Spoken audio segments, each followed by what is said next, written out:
I used to love these things growing up. Commentary, specifically from some of my favorite directors, and like Paul Thomas Anderson, I was a huge fan of. That Hollywood sign is a stock sign. Of course, all these shots here are stock footage that were free to use.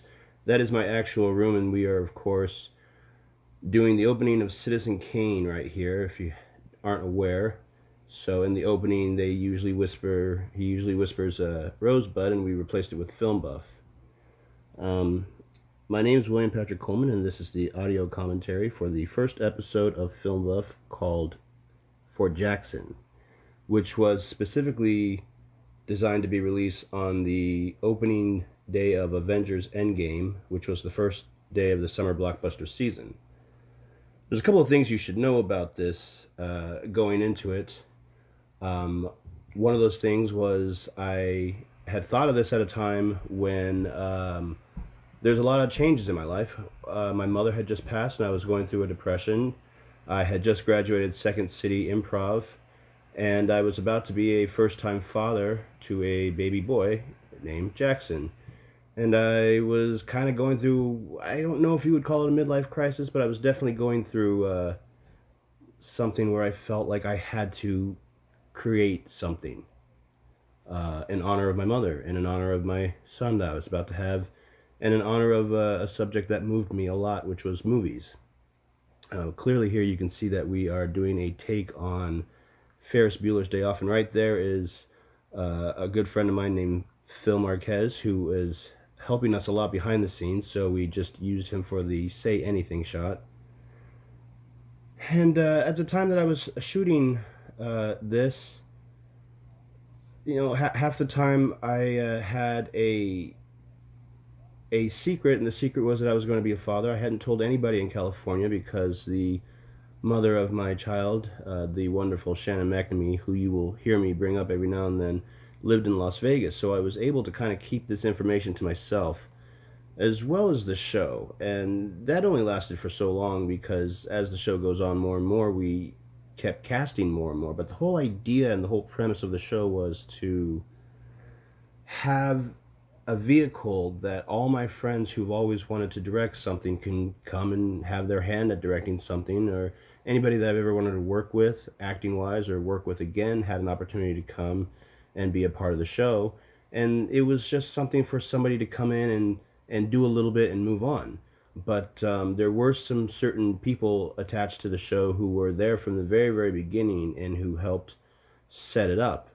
And this story in particular that I'm about to tell is a pretty, I guess, a sad tale, if not uplifting. We are currently in the middle of debuting the series, in the middle of 4 and 5 actually. So we are about to prep episode 5 and debut it, as well as shoot the finale for the 4th of July and debut it. So right now you're kind of catching me at this time where I don't necessarily know if it's successful or not. In fact, from the looks of it right now, it feels like it might not be, but there is a lot more personal connections to this show that I have that are beneath the surface of this. Now, the whole idea of this opening was to try and do a lot of homage to film. I don't like to use the word spoof because usually spoof wants to get a laugh no matter how they get it, whether it's offensively or anything. My goal was not to necessarily get a laugh as much as have people in the audience of any kind of age watch it and be like, oh, I know where he took this from. That's kind of cool. So this opening here was actually shot about, I want to say, 48 hours before we debuted the first episode. We ran into a little problem in the last month of shooting where I had a couple of producers whose names I won't mention drop out of the production. You see, when you do a show or a movie or anything like that and you're not paying your crew, they don't have a contract to stay. But the confusing thing is when they leave a month before the first episode. So they had done pretty much a lot of work and then just kind of left, which was weird. So all that was left was the trivia segments, which I will get to a little bit later, and this opening sequence, which turned out to be shot very, very well. We had a very close friend of mine named Harrison Bobbins come in and execute this opening sequence, which is, of course, an homage to Pulp Fiction. But Harrison Bobbins, you will find later on, had done the intro to my show that plays consistently after this episode. That features the title track Fandango, performed by Buck Bowen and It's Ally Stupid. But here we have my really close friend and associate, and pretty much, as you can see right here, partner in crime, Ryan Miller. His introduction to the show, and he becomes a huge part of helping me execute it, especially when I had producers just kind of drop out of the show. So at this point, I am pretty much the only person producing the show, and I'm going through a lot of stress. Does anybody notice right there that his gun switches because we only had one, so he had to go back and forth? He's actually holding a stapler. But man, that opening, that really, really worked out well. People clearly knew what we were doing, especially since we weren't able to have the rights from Pulp Fiction to use. So that worked out pretty well for us. And you will notice as the show goes on, we don't really do that many homages to movies like we do right there. I kind of wanted to make a vehicle that showed that I could write original content and still be entertaining. Alright, here we go with a character that I wrote named Bernadette Harlow. Now, Bernadette Harlow was written for one of the producers that dropped out randomly. Had I known she would not be in the show, I would have written her different, or it would have been executed different. So I got this actress, Blythe Kayla, last minute to come in, and she kind of came in and kind of created her own thing and kind of went with it. Now, I know people have their opinions who have seen the show about her and this character, or her portraying this character, but at the time that she was hired on the show, I really had no other choice. It was either get rid of the segment or replace her with an actress, and so we ended up with Blythe Kayla. The trivia segments, as well as the interviews, play an important role of the show because it helps string in whatever the topic of that episode might be. This is a great, great sketch, and for many reasons. One, it's the only sketch before we shot for the show that had been performed before. I had performed it with this actress, Carly Oros, at Second City. There's even a segment that I had constructed myself showing the home video of our live performance in comparison to this sketch that was executed and directed by Ryan Miller. Now, I made sure to open with this sketch because I knew that it was a fan favorite. Like, I knew that anybody who had seen it really loved it. So we decided that it was kind of a simple premise, a simple setup as far as shooting it went. And visually, it was just two neighbors talking to each other from across their lawn.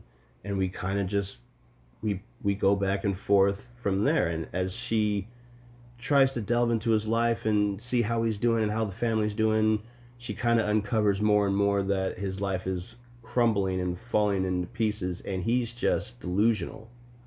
God, I love it. Works so well visually, but could you believe the problem we had was finding not just one house with bushes that were chest down, but two houses next to each other that both neighbors would give us permission to use.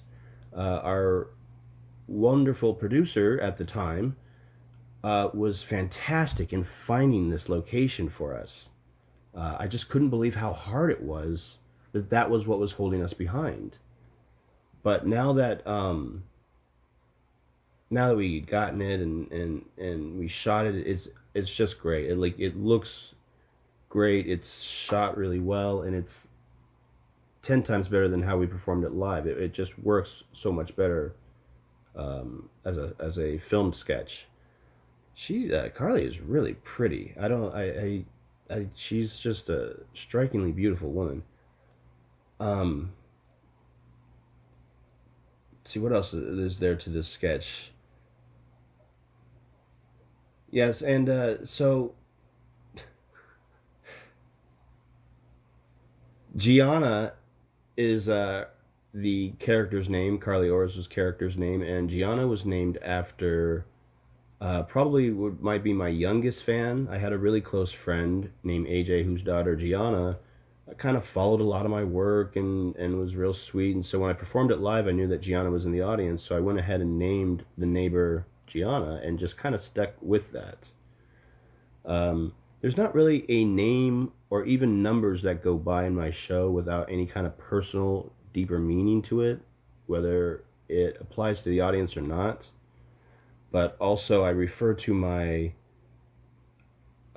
wife's name as Amanda, and Amanda was also named after a close friend, Amanda Gavin, who later shows up in the show as both an actress and a writer for a pretty popular character, which comes up in later episodes.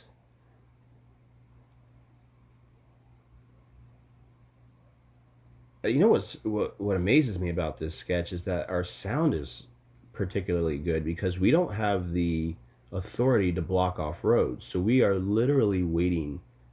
We're waiting for planes to go by and cars to go by to execute these scenes. So all the people you see in the background just going by, those aren't our extras. Those cars and all that. That is literally real cars wondering what the fuck we're doing in the front yard there. But Ryan did such a great job here. Now this end line here about Netflix, every time we performed it and every time we shot it, it was always a different line, and I just couldn't think of anything funnier at the time. But these segments in between the sketches are real sketches I had done in the past that kind of I took out of, you know, I took out of you know, just like hiding and brought them to light and found reuse for them. And as the show goes on, they kind of get better and better as far as what I was able to find. Like I ended up finding some stuff that I hadn't seen since I was in high school.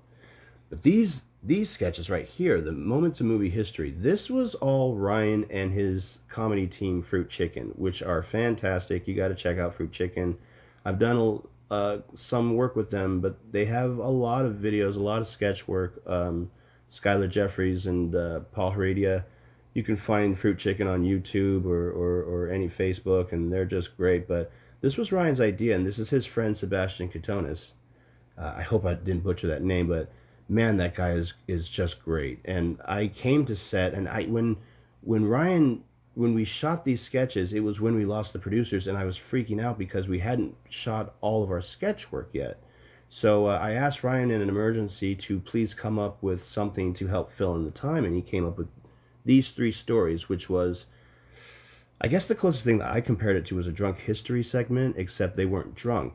And he thought he was telling a real life story of some kind of a film or a movie urban legend. And, you know, of course, it's not true in very Fruit Chicken fashion. But this one in particular,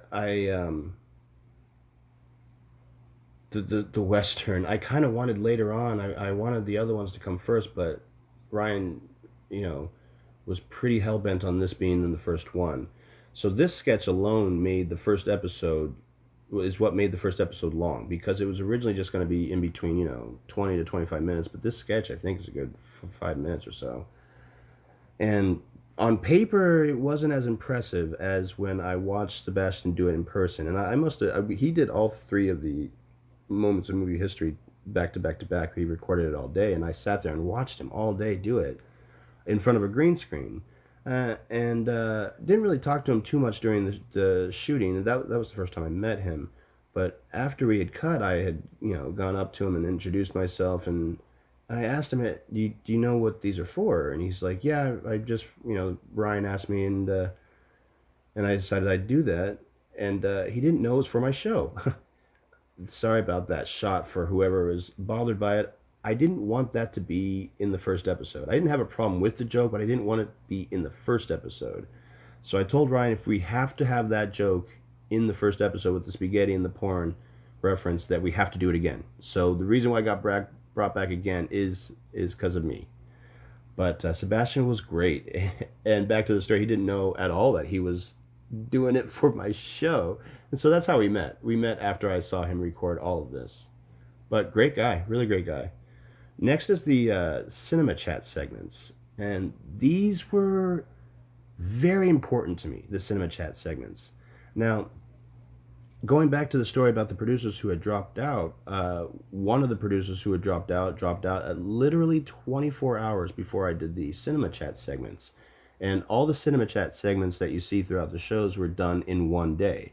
So the one I did for episode 3 was done that same day as this one. The one I did for 5, the same one as this day. And so when I lost that producer, I lost a lot. I lost a boom mic. I lost an extra hand. I lost a camera. So you're looking at a 2-camera segment when it should be 3 cameras for a normal interview.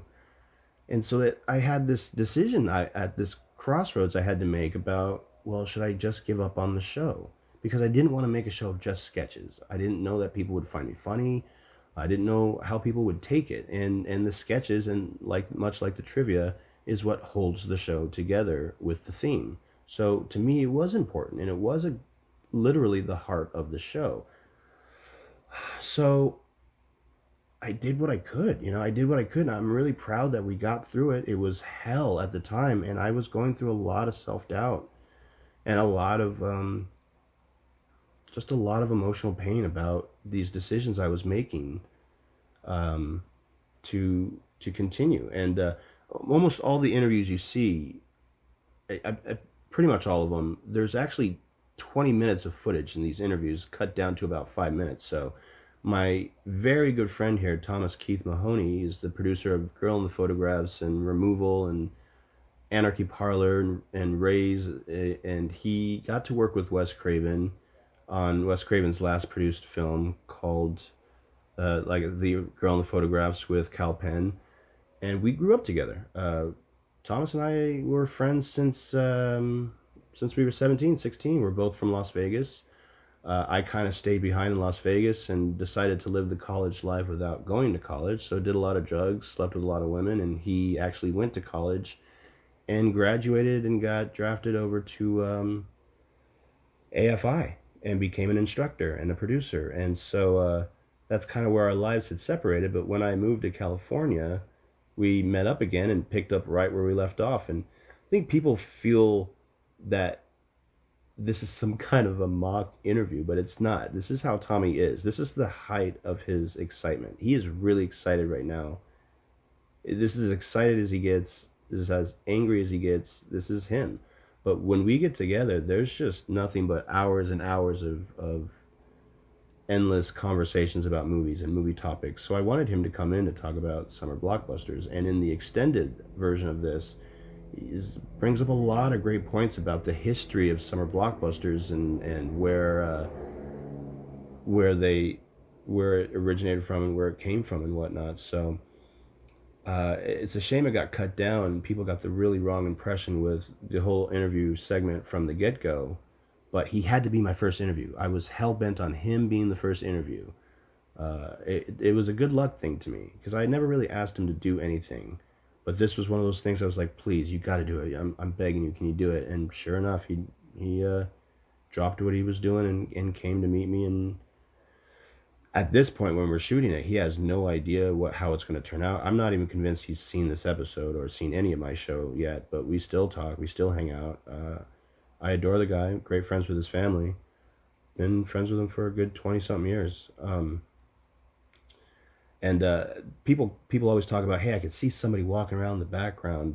That's not necessarily an accident. Like, I didn't care if anybody was walking back and forth, but that is Blythe as Bernadette Harlow in the background preparing his birthday cake. So I was more concerned about him not seeing her than the audience.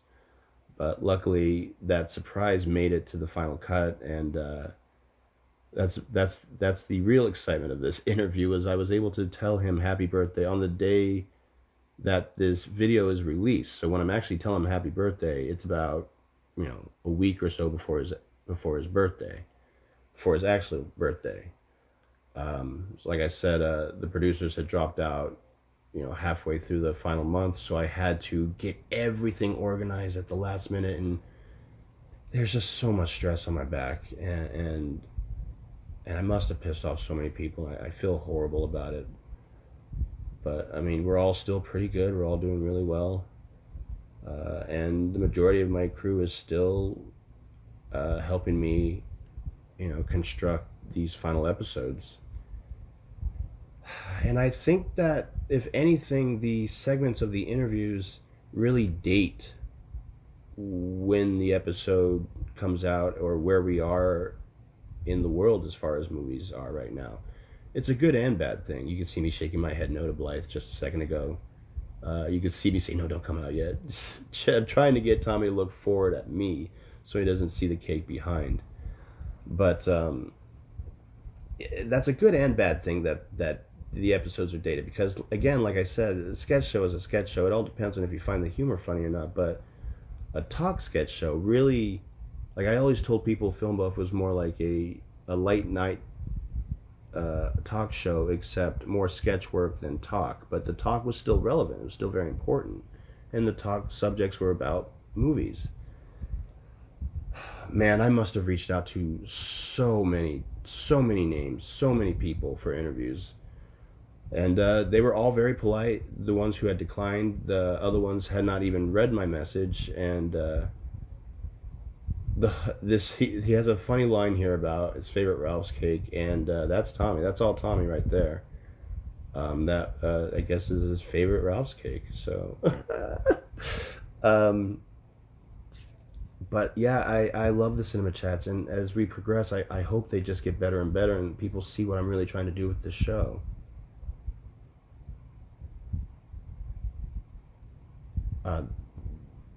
There's that shot again.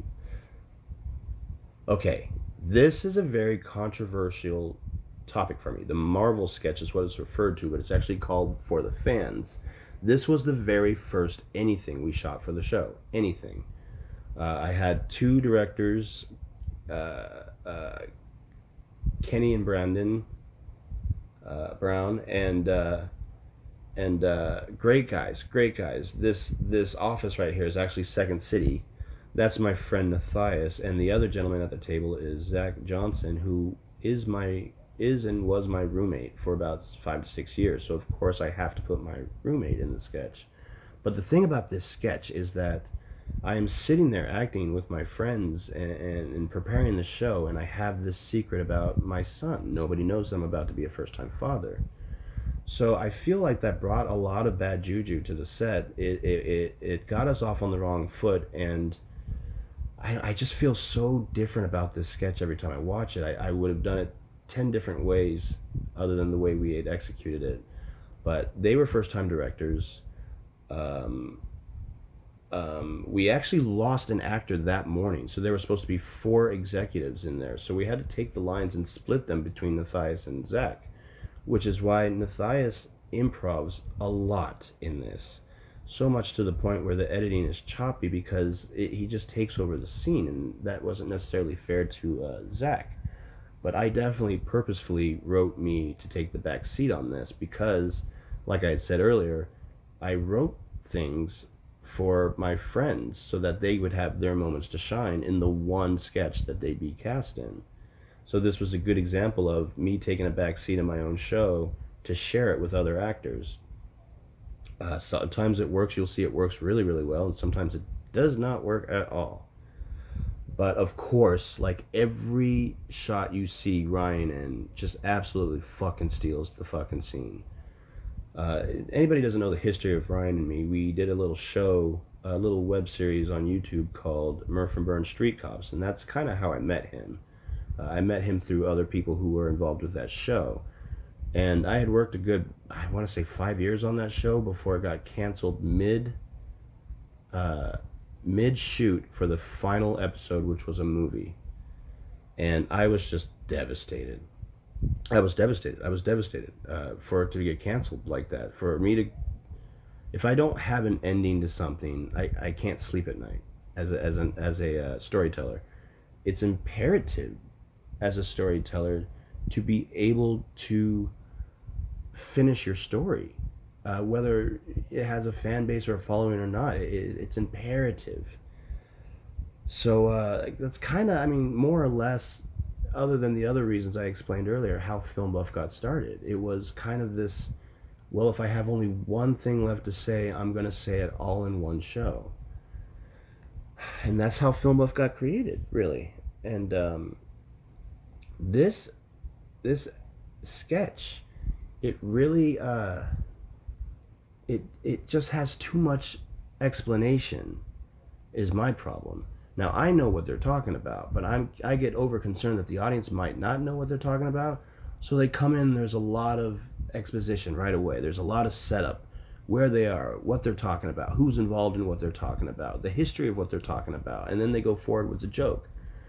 The joke becomes a very racial thing, which I find myself in an uncomfortable position sometimes to talk about, because I am 50% African American and 50% Caucasian. So I don't know if I have, the black card, to be able to make these jokes. But Ryan insisted, because he was white and the only white person in the sketch, we were able to get away with this joke. And I do know some people who absolutely love it, but I will say, not because of Ken or Brandon, they did a great job directing it, but it is my least favorite sketch of the show, of any episodes, and that would be my fault. I'll take accountability for that. But that's neither here nor there. As this is about to end with the twist of the joke, which is that the confusion gets turned back to me, I want to talk a little bit more about our actress Blythe, who plays Bernadette Harlow. Now, when I was in high school, I was in love with this girl. I just thought she was the most beautiful woman, and I still, to this day, just think she's absolutely gorgeous. This extremely beautiful Asian woman that I kind of grew up with since high school in Las Vegas, where I'm from, and her name was Bernadette. So I wanted to honor the most beautiful woman that I knew by naming her after this character, which was written, that's my son Jackson right there, absolutely fantastic, beautiful, which was written for a different actress who was our producer, who dropped out. So that's how we got to here. I think at this point, when we got her, I was just so exhausted, and she had experience, hosting and stuff, so I kind of let her do her own thing. Now, I want to talk about this segment coming up called Next Time on McGlock. Next Time on McGlock was, the idea for that was, I wanted to do, every time you saw Next Time on Filmbuff, it kept getting cut out, like a VCR tape that somebody would record over on accident the next time on another show instead. And so the joke of it is, there's somebody behind these recordings that actually really wants to see the Next Time on McGlock every time Filmbuff ends. So we did this whole separate world for this show McGlock, and I hired this whole different team of writers and crew members, and this actor here, Andy Dubitsky, who ends up being my assistant manager later on at this occupation I worked at. But we hired them to do the McGlocks, to keep it separate from the show. So I'm never on the set of this show. I was never there when they recorded it. I was never there when they constructed it, so that there's no fingerprints of mine whatsoever on there. And they did 6 of these, and we spread them out over the 6 episodes.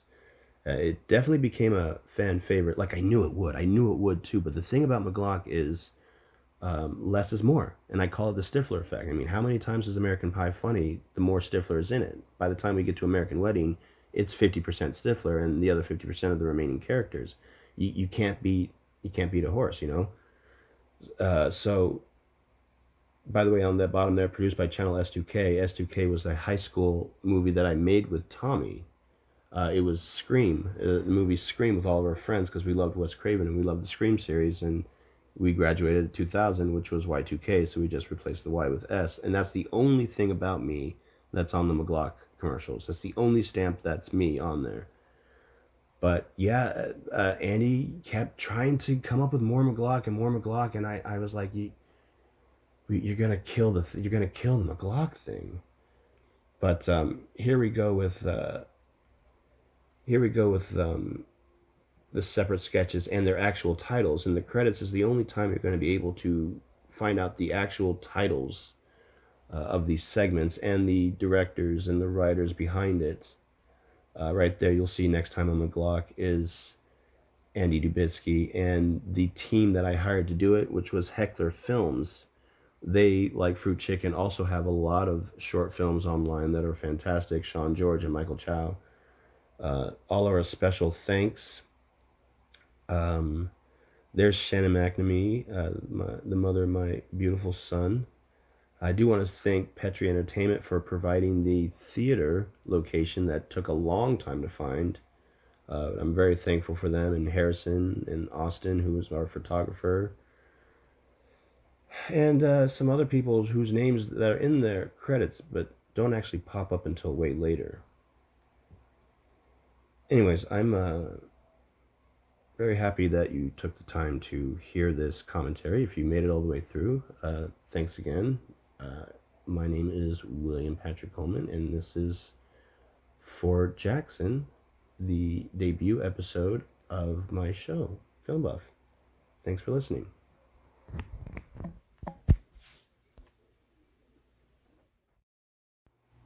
I used to love these things growing up.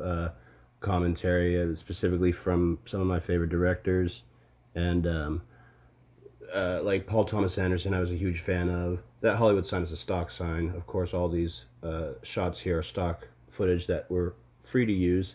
That is my actual room, and we are, of course, doing the opening of Citizen Kane right here, if you aren't aware. So in the opening, he usually whispers Rosebud, and we replaced it with Filmbuff. My name is William Patrick Coleman, and this is the audio commentary for the first episode of Filmbuff called For Jackson, which was specifically designed to be released on the